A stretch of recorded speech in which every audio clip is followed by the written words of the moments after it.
আসসালামু আলাইকুম রহমতুল্লাহ। প্রিয় শিক্ষার্থী বন্ধুরা, আশা করছি সকলেই ভালো আছেন এবং সুস্থ আছেন। নূর আইডি টেক চ্যানেলের পক্ষ থেকে আপনাদের সকলকে স্বাগতম জানাচ্ছি।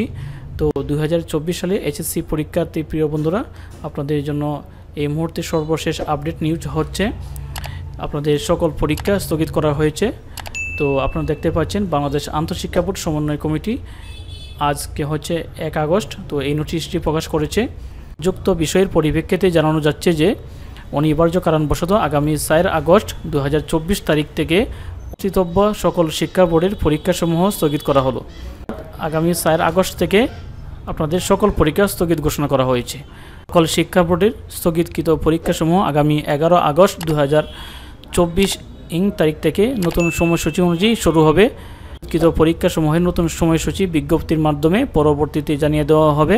অর্থাৎ আপনারা যারা 2024 সালে এইচএসসি পরীক্ষা দিচ্ছেন, আপনাদের সব পরীক্ষা কিন্তু ইতিমধ্যে স্থগিত ঘোষণা করা হয়েছে। তো এটাই ছিল আজকের মতো ভিডিও। আজকে এখানেই শেষ করছি। আল্লাহ হাফেজ। আসসালামু আলাইকুম।